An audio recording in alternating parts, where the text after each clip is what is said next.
রবীন্দ্রনাথ মল্লিক, আমাদের অলোক সিদ্ধার্থ, বুলবুল ইসলাম সহ আমাদের শ্রীনগর মাটি অঞ্চলের প্রধান শান্টু আছে, আমাদের ধান্যকুড়ি অঞ্চলের প্রধান সহ সকলেই ধান্যকুড়িয়া উৎসব জিন্দাবাদ, ধান্যকুড়িয়া উৎসব জিন্দাবাদ, ধান্যকুড়িয়া উৎসব জিন্দাবাদ, ধান্যকুড়িয়া উৎসব জিন্দাবাদ। চতুর্থ বর্ষে পদার্পণ ধান্যকুড়িয়া উৎসব। এবারে বর্ণাঢ্য শোভাযাত্রা পতাকা উত্তোলনের মধ্য দিয়ে শুভ সূচনা হয় ধান্যকুড়িয়া উৎসব। শুভ উদ্বোধন করেন সরোজ বন্দ্যোপাধ্যায়, এটিএম আবদুল্লা রনি। এই অনুষ্ঠানে উপস্থিত ছিলেন বসিরহাট 2 পঞ্চায়েত সমিতির সভাপতি সৌমেন মণ্ডল ও বসিরহাট 2 গ্রামীণ তৃণমূল কংগ্রেসের সভাপতি মিহির ঘোষ। ধান্যকুড়িয়া উৎসবের পৃষ্ঠপোষকতায় এটিএম আবদুল্লা রনি তিনি সাংবাদিকদের মুখোমুখি হয়ে জানান যে এবছর ধান্যকুড়িয়া উৎসব চতুর্থ বর্ষে পদার্পণ করল। উক্ত অনুষ্ঠানে সকল গ্রামবাসীকে আমরা আহ্বান জানাচ্ছি। এই অনুষ্ঠানটি চলবে 31শে ডিসেম্বর পর্যন্ত। পাশাপাশি নতুন বছরে সকল গ্রামবাসীকে জানাই নতুন বছরের শুভেচ্ছা ও অভিনন্দন। সকলে সুস্থ থাকুন, ভালো থাকুন। মাননীয় সৌমেন মণ্ডল মহাশয়কে হাততালি দিন একটু। বসিরহাট 2 পঞ্চায়েত সমিতি ধান্যকুড়িয়া উৎসবের কমিটির তিনি সভাপতি। বরণ করে নেওয়া হচ্ছে সৌমেন মণ্ডল মহাশয়কে।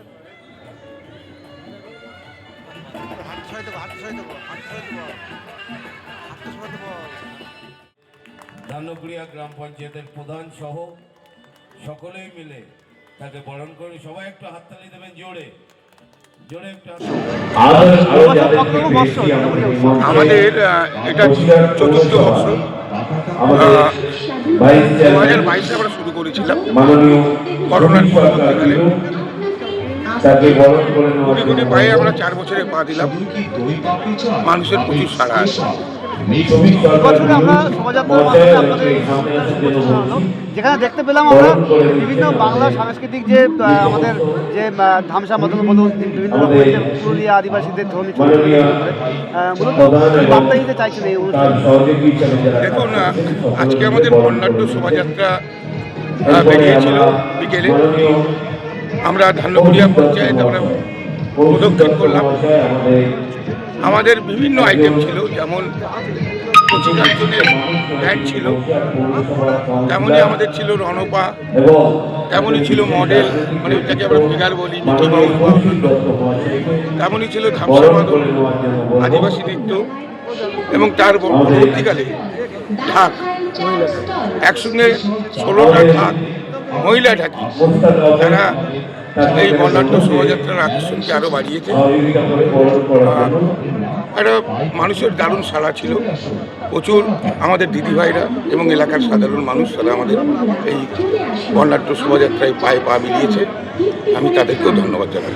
এই অনুষ্ঠান কতদিন থাকবে এবং কী কী কর্মসূচি আছে আগামী দিনে? দেখুন, আমাদের 31শে ডিসেম্বর পর্যন্ত অনুষ্ঠান চলবে। 31শে ডিসেম্বর রাত্রি 12টার পরে আমরা নতুন বছর 2026কে আমরা বরণ করে নিয়ে আমাদের উৎসবের সমাপ্তি করি। এটাই আমাদের রেওয়াজ।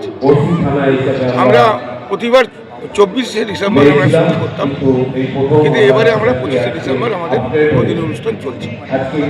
একদিন পিছিয়ে যাওয়ার কারণ হচ্ছে এসআইআরের যে চাপ, এসআইআরের যে ভয়ঙ্কর চাপ তাতে মানুষ ব্যস্ত। তার ফলে আমরাও ব্যস্ত ছিলাম মানুষকে সহযোগিতা করার জন্য, এবং তার জন্য একদিন পিছিয়ে গিয়েছে। এবং প্রতিবার আমাদের যেটা প্রতিযোগিতা থাকে, নাচ গান, ছবি আঁকা, এই ধরনের প্রতিযোগিতা থাকে, এবারে আমরা এসআইআরের আবহাওয়ায় সেটা বন্ধ রেখেছি। আগামী বছর থেকে এগুলো আবার শুরু হবে। গ্রামীণ মানুষের খুব বেশি রিক্রিয়েশনের জায়গা নেই। গ্রামীণ মেলাগুলো বন্ধ হয়ে গিয়েছে, প্রাচীন মেলা যেগুলো চলতো বন্ধ হয়ে গিয়েছে। ধান্যকুড়িয়ায় রাসের মেলা হতো, বিখ্যাত রাসের মেলা হতো, সেটাও বন্ধ হয়ে গিয়েছে। সবাই আবহে সময়ের কালে মানুষকে এই বছরের শেষে আমরা তাদের যে উৎসবের আমেজ থাকে, সেই সময়ে আমরা তাদেরকে বসিরহাট 2 পঞ্চায়েত সমিতি ধান্যকুড়িয়া উৎসব উপহার দিয়ে আসি কয়েক বছর ধরে। আমাদের ধান্যকুড়িয়া এলাকা বা আমাদের আশপাশে প্রচুর জায়গা আছে যেখানে পর্যটকরা আসে। ধান্যকুড়িয়া এলাকায় প্রচুর স্থাপত্যের নিদর্শন আছে যা মানুষকে আকর্ষণ করে, পর্যটকরা আসে। পাশে আমাদের শিকড়া গ্রামে ব্রহ্মানন্দ আশ্রম আছে, স্বামী ব্রহ্মানন্দের নামে, সেখানেও মানুষজন আসেন। এরপরে কচুয়া পঞ্চায়েতে আমাদের লোকনাথ বাবার আশ্রম আছে, সেখানেও প্রচুর মানুষ আসেন। ফলে এই জায়গাটা একটা পর্যটকদের একটা আকর্ষণের কেন্দ্রবিন্দু হয়ে থাকে সারা বছর। যে পর্যটকরা আসে দিনের বেলা বেরিয়ে রাত্রির বেলা এই উৎসবটা তারা বছরের শেষে থেকে আনন্দ পান।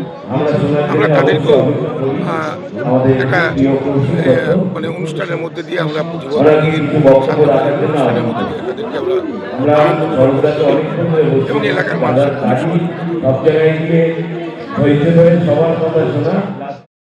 আপনারা দেখছেন বেঙ্গল অনলাইন নিউজ।